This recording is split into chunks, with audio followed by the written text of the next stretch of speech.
Buenas tardes. Hoy voy a hablar del tema de la Revolución Maderista, de la carrera de Historia Política de México. Para poder entrar a lo que es la carrera de Revolución Maderista, voy a tocar un poco el tema del periodo del Porfiriato, porque esto es la génesis de lo que viene siendo la Revolución Maderista. El Porfiriato no es más que nada un, un lapso de 30 años, una dictadura, unos podrían decir, del comandante Porfirio Díaz.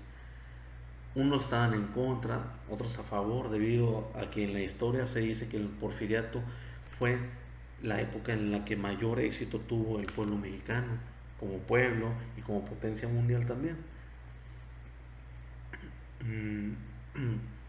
Pero esto afectó a muchos y ayudó a pocos. Y estos pocos, pues no respetaban los derechos de los trabajadores, no estaban esparcidas bien las tierras, eh, era un régimen capitalista más que nada. Y es por eso que empiezan a haber liberales, que empiezan a ver ese tipo de gobierno, que no le ayuda a las otras personas, empiezan a ver ideas distintas a las de los conservadores, que son esas personas que estaban dentro del gobierno o empresarios que estaban rodeados del comandante Porfirio Díaz. Se dice en libros que el comandante Porfirio Díaz tenía esparcida el 90% de las tierras, 90 y fracción o 90 un poco menos, esparcidos de tierras entre un grupo de amigos y la fracción que restaba entre toda la ciudadanía, haciendo una porción totalmente indistinta, violando los derechos de los trabajadores, haciendo prácticas monopólicas, como es pagarle con vales y que estos vales puedan ser canjeados en despensa o en artículos, en los ranchos en los que trabajaran la tierra, en los que trabajaran los agricultores, las personas obreras. Es por eso que de ahí nace la revolución maderista, emanada por Francisco I. Madero. Esta persona fue una persona empresaria y política, y por ende él vio todos estos efectos. Eh, Fue tanto el auge de esta persona que empezó a llamar demasiado la atención. Él hizo un partido nacional antireeleccionista, el cual su lema es algo que ha pasado por años y generaciones por generación y va a seguir pasando, que es sufragio efectivo, no reelección. Sufragio efectivo, que significa sea, sea aceptada tal cual es, no reelección, que no haya reelección de personas o de funcionarios públicos o de gobernadores, presidente nacional o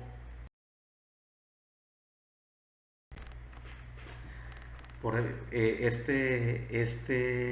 esta revolución maderista este movimiento tuvo su auge entre 1909 y 1910 para por fin poder entrar al 1911, que fue cuando en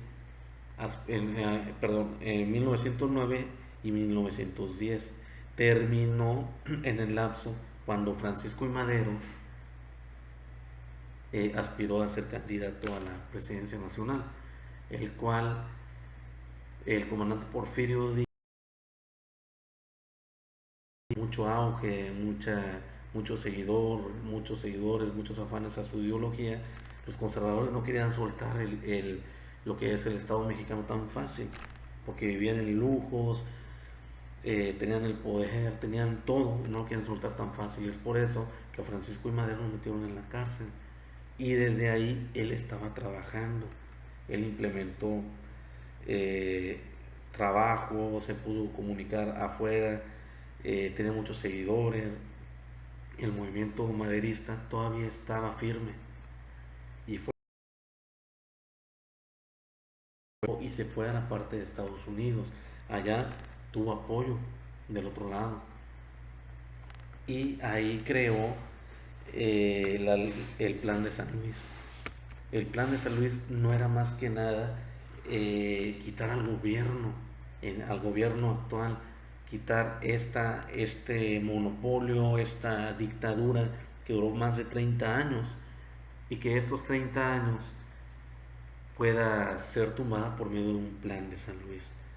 Entre estos tienen énfasis dos artículos, que es el artículo cuarto y el artículo séptimo del plan de San Luis. El artículo cuarto dice no reelección a presidentes, vicepresidentes, gobernadores y presidentes municipales. Y su artículo 7 llama a toda la población en fecha 20 de noviembre a las 6 p.m.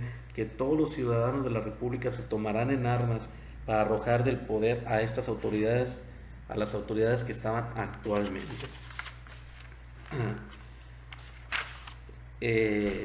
Esta revolución empezó esta revolución empezó ya cuando el Porfiriato tenía los 30 años, ya cuando estaba en el año de 1910. Para eso de 1911 él pudo entrar para acá, pero para eso él ya tenía apoyo de personas, tenía simpatizantes de todo el país, pero como él estaba en Estados Unidos, él no podía brincar para acá. ¿Qué pasó? Que hubieron guerrillas en toda la zona fronteriza, hasta en el año de 1911 del pudo brincarse, y aquí tuvo socios en todo el país. Emiliano Zapata, que era de la parte de Morelos, Ambrosio y Francisco Figueroa, que eran del estado de Guerrero, y Pascual Orozco y Pancho Villa, que fueron los caudillos más fuertes en su revolución, que viene siendo la parte norte del país. Para ese entonces ellos ya tenían un plan. El plan era que iban a hacer guerrillas en todas partes para que el comandante Francisco y el comandante Porfirio Díaz pues se distrajera y pudieran por ahí llegarles de sorpresa. Hubieron guerrillas en varias partes del estado, que se descuidó el comandante Porfirio Díaz, y al momento de descuidarse ellos conquistaron lo que era Tijuana, lo que era Juárez, y ahí estaba todo el ejército el ejército federal, el cual ya no tenía nada que hacer, debido a que todas las guerrillas que estaban esparcidas ya dejaban a un ejército de 20,000 personas que fueron sumamente doblegadas ante este poder de Francisco y Madero. Francisco y Madero entró triunfante, y fue por ahí en el año de 1911 que fue cuando él ya fue efectivamente presidente, porque para terminar todo eso dejó un presidente provisional. Para eso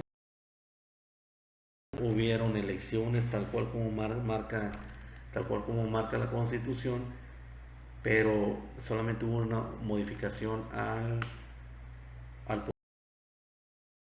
poder judicial, y por ende cambiaron los presidentes y entró ahí Francisco y Madero y Díaz Ordaz como vicepresidente.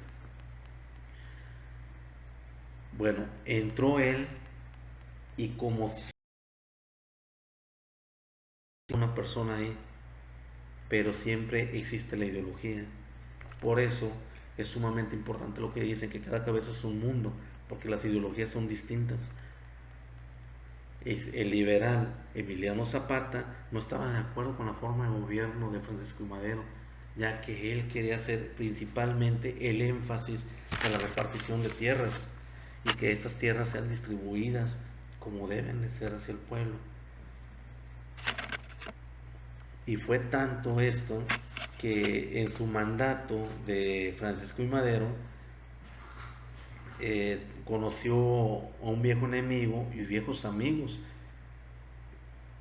revolucionarios que fueron opositores hacia su gobierno, lo desconocían, haciendo nuevos planes. Se encontró con el comandante Bernardo Reyes, que hizo el plan de Soledad de Tamaulipas, el cual Francisco Madero se dio cuenta antes y lo mandó a apresar en la cárcel de Santiago de Tlatelolco. Más adelante en eso, ellos perdieron, tanto Emiliano Zapata como Francisco y Madero perdieron no la amistad, sino la comunicación. Y Francisco y Madero no hacía. Emiliano Zapata luchó, que era la repartición de tierras. Y pasa que después de tanto tiempo, pues no hacía caso Francisco y Madero. Él estaba con otras cosas, seguía el régimen, entre comillas, por ahí del porfiriato, y en eso se levanta Emiliano Zapata. Emiliano Zapata, fastidiado, estresado por todo esto, pues empieza por ahí a agarrar poder, empieza a agarrar poder, y por medio del plan de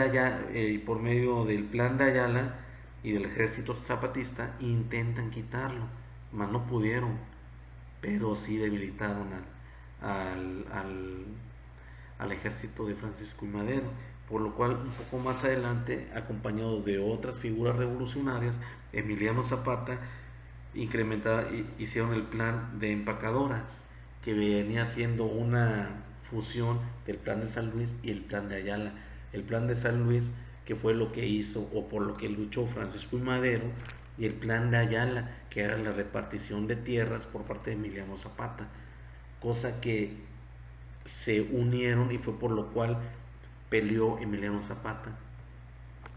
Fue por ahí del año 2013 cuando empiezan a pelear todo, y al último Francisco Madero ya no puede y es destituido y entra Emiliano Zapata.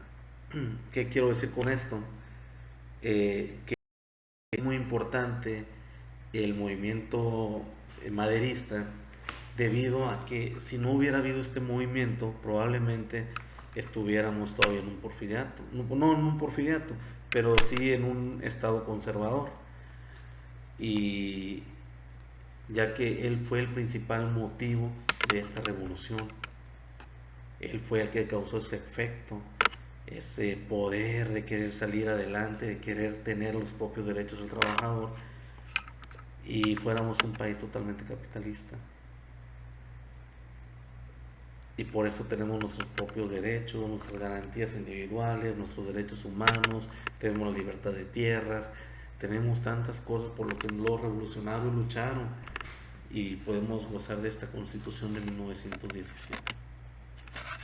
Es muy importante también, debido a que todo esto es nuestro sistema de derecho, nos sirve para nuestro sistema de derecho, ya que por conforme se han pasado los tiempos, las personas, los años, ha habido ideologías distintas.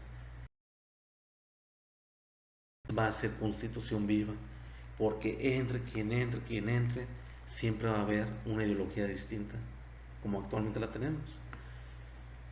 Y bueno, esta es mi conclusión, y muchas gracias.